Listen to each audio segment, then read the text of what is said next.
Today, we're diving into the fascinating and, yeah, pretty controversial world of technical analysis.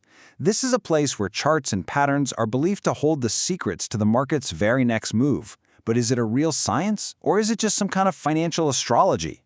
Well, let's find out.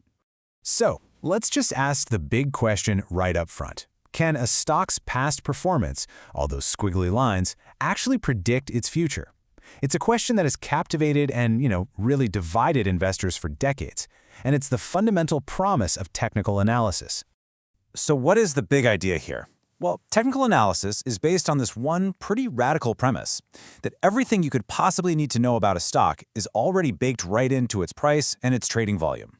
So forget the balance sheets, forget their earnings reports, the real story, they say, is all right there in the charts.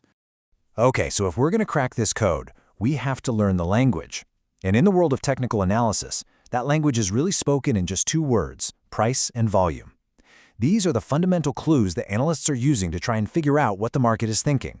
To really get a handle on what technical analysis is, it really helps to understand what it's not. On one side, you have fundamental analysts. Think of them like financial detectives, digging deep into a company's health. But on the other side, you have technical analysts, who are way more like market psychologists. They're just observing the collective behavior of all investors through these charts. All right, so we have our clues: price and volume. Now let's see how analysts bring them to life. It's time to decode the charts, the canvases where the market story really unfolds.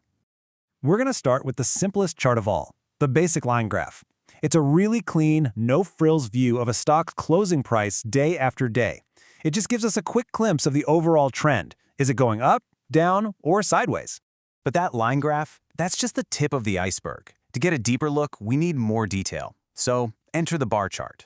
This shows us the daily high, the low, and the close. And then you've got the candlestick. This adds the opening price, plus a total game-changing feature, color, which instantly tells you if the day was a win or a loss for the stock. Now, if you string all those bars together, you get a full bar chart. It's like a visual timeline of the market's daily battles. Every single one of these little lines tells its own story, showing you the full range of the price action and where the stock ended up at the end of the day. And this is where the candlestick chart really shines. The colors just tell you the story instantly. Green means it was a day of gains, the price went up. Red means a day of losses. It's such a simple but incredibly powerful way to visualize the market's mood and momentum. Okay, but all this daily data, it can be a little bit like static on a radio, right? A whole lot of noise that's hiding the real signal.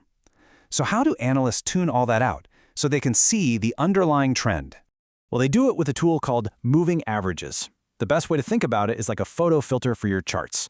These lines, which represent the average price over a certain period, like 50 days or 200 days, they smooth out all those daily bumps and they reveal the underlying trend much, much more clearly. Now that we can see the trend, it's time to start looking for clues within it. And this is where we get into the world of chart patterns, these recurring shapes and formations that technical analysts believe can actually predict the market's next move. Okay, this is where things get really interesting. Let's start with an absolute classic, the head and shoulders pattern.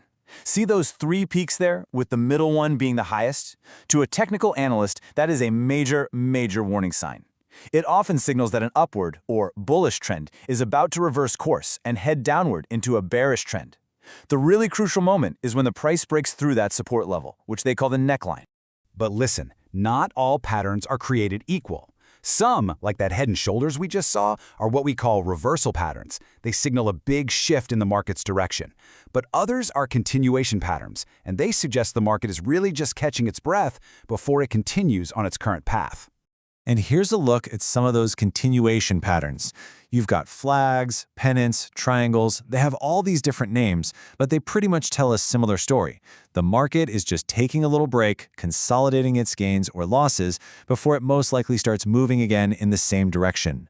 So we've got our charts and we've got our patterns, but how can we be sure we're reading them right? Well, that's where our next set of tools comes in. These are momentum indicators, and they help us gauge the strength and the conviction behind a market move.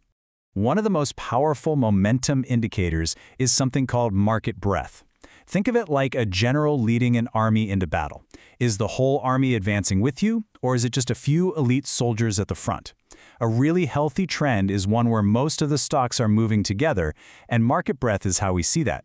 Then you have the sentiment indicators, which are all about trying to read the market's mind. Are investors feeling greedy? Are they feeling fearful? A great example is the put-call ratio, which compares bets on a stock's decline to bets on its rise. All of these tools are basically just attempts to quantify the, let's be honest, often irrational emotions that drive the market. And finally, we've got momentum indicators, like the MACD. It's kind of like a speedometer for the market. It doesn't just tell us the direction of a trend, but also how fast it's moving.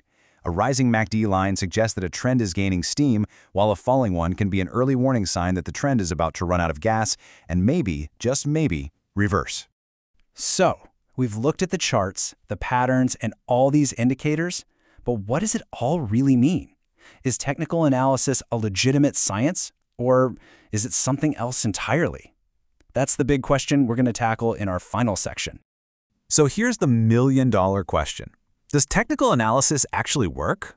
The answer is kind of wild. It might work simply because so many people believe it works. I mean, when millions of traders are all looking at the same charts, watching for the same patterns, and acting on the same signals, they can actually create the very market movements they're trying to predict. It's a classic self-fulfilling prophecy. So, what's the final verdict? Is technical analysis a powerful predictive science that can crack the market's code, or is it more of an art form, the art of reading the market's collective mind? The truth, as it usually is probably somewhere in the middle. But one thing's for sure, in the world of finance, sometimes perception creates reality. Thanks for joining this explainer.